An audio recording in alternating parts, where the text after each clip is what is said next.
Buck Wild is a weasel who lost an eye to a large albino dinosaur. He lives in a large underground cave, which is home to a whole population of dinosaurs that survived the meteor that killed the dinosaurs we know and love. And he's a sort of swashbuckling, adventurous weasel. He's a bit of a loner. He has, I would say, a thin grip on reality. He tends to talk to a lot of inanimate objects.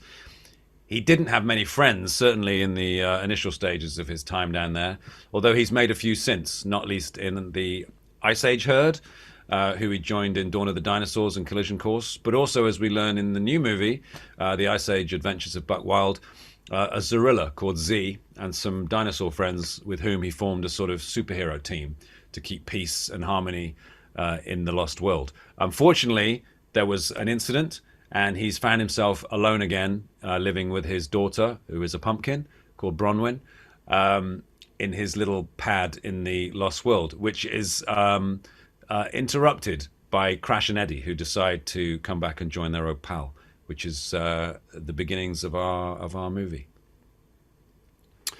I love playing Buck just because he's such an energetic character. He's so positive and funny, and he is an absolute riot to play. I think any actor wants to play characters who are sort of interesting and invigorating to perform, and Buck is very much that. He's just 100% energy all the time, and I love it. I love playing him, and it was a thrill to get the opportunity to play him in a more sort of main stage capacity. Oh, well, I mean, that's not for me to say, is it? I mean, hopefully it's because he is a very watchable and entertaining character. I think there's something about Buck's sort of drive and his enthusiasm and his loyalty and his devotion to his new friends that kind of make him fun. He's also utterly sort of crazy in that he has spent a long time on his own. So he's developed relationships with inanimate things and plants. And he has a pterodactyl who he rides around, which is kind of sweet. I think he's just a bit irresistible, Buck. He certainly is for me. I love to play him. And it's lovely when you hear from people that they feel the same way about him. He's just a lovable weasel. Well, the great thing about this new adventure is that we return to the realm of the Lost World, which is this vast underground cavern, which is home to a population of hitherto extinct dinosaurs. It's as if they somehow managed to avoid the big asteroid that ended the reign of the dinosaurs. And in this world is preserved this prehistoric sort of Eden, in which Buck initially is the only mammal. In the new film, Crash and Eddie, the possums that we first met in Ice Age the Meltdown, decide they want to leave their own herd and their sister, Ellie, their adoptive sister, and perhaps branch out on their own, which is a thing I think a lot of people can relate to, a lot of young adults can relate to.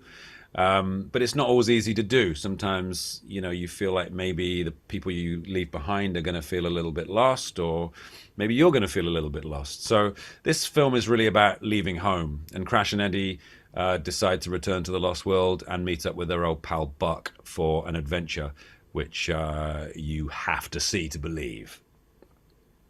I think all the Ice Age movies are very different, but the core sort of beliefs of Ice Age, the idea of family, the idea of cooperation and harmony, they persist.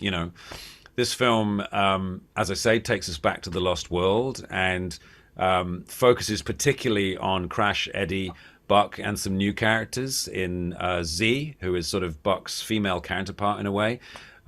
She is another very resourceful, very courageous, very adventurous young mammal.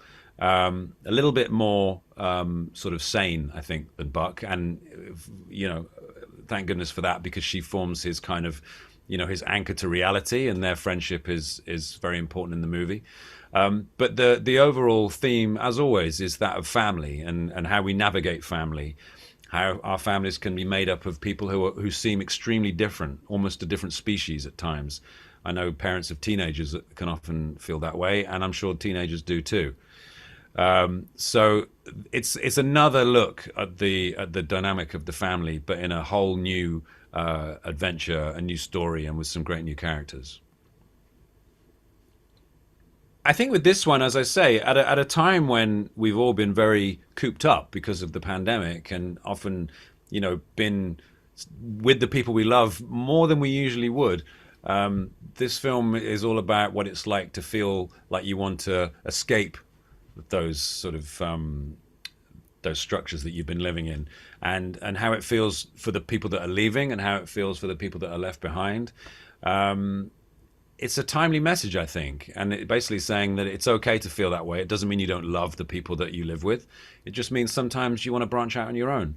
I think another message is that it's okay to ask for help. I mean, Buck is someone who is resolutely a loner and sometimes thinks that he has to do everything by himself. And I think it's a good thing to be able to say to your friends, do you know what? I might need some help with this, or maybe we can do this together. Those things are important. And I think particularly for young people who feel like they can't ask for help. That seems like a huge kind of heavy thing, but it's done with such a lightness of touch. It really, I think, sings in this movie. Well, it's wonderful that Disney are now curating this series of films, and what a great place for them to be. You can see the whole of the Ice Age story, all 20 years of it, on Disney Plus now, and it's wonderful to have a sort of one-stop shop for all your Ice Age needs. I hope it goes on. I'm not sure if what the plans are. I can't confirm or deny anything, but it seems to me Ice Age has found a wonderful home, and I don't see as the reason why there wouldn't be 20 more years.